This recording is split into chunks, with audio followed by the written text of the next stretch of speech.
ញឹមពុកម៉ែស្រងហូរជានិច្ចដូចជាក្របពេញក្រងទុកពេលឲ្យកូនរកស៊ីតស៊ូនៅលំបាកខ្លួនប្រឹងរកឲ្យកូនស្រឡាញ់កូនធ្វើទីហ៊ាន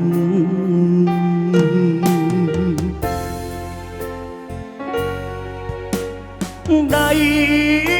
ត្រកងអោបតែកំលើកាពីជាតិយើងច្បាំងសិទ្ធត្រូវឆ្លៀនបៀនយំខ្លាំងគេយំនឹកផ្ទះក៏មានពីងពេញរយលៀនកុំតុងនៅក្នុងចិនដាជីវិតខ្ញុំសូមបូជាជូនជាតិខ្មែរធៀបជូនពុកម៉ែក្តីស្នេហ៍ទុកជូនសងសារកើតមកជាប្រមានឈាមសវណ្ណមិនខ្លាចមរណារក្សាភពផែនខេមរាអ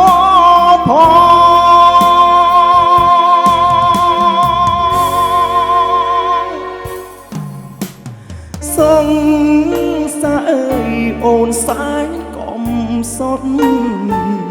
គ្រាដែលបងព្រាត់ថែពុកម៉ែបងផ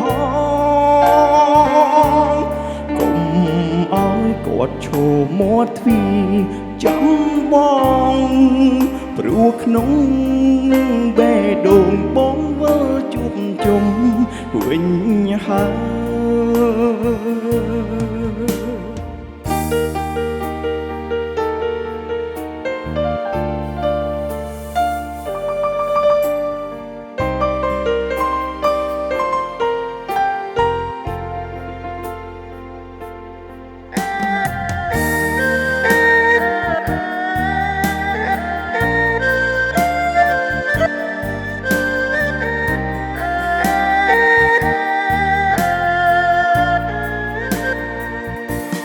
ជី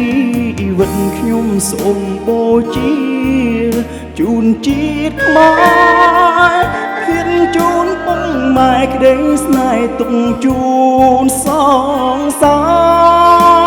រកើតជាកូនប្រុសមានឈាមសវណ្ណមិនខ្លាចមរណារក្សាភពផែនខេមរាផង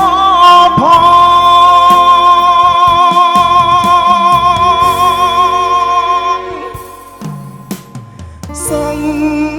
សាអើយអូនសាយកុំសត់គ្រាដែលបងប្រថែពុកម៉ែបងផងកុំឲ្យគាត់ឈរមាត់ទ្វី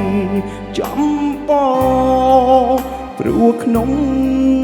បេះដូងបងវិលជួបជុំវិញហើយសូមស្រង់ឈាមសវណ្ណបំ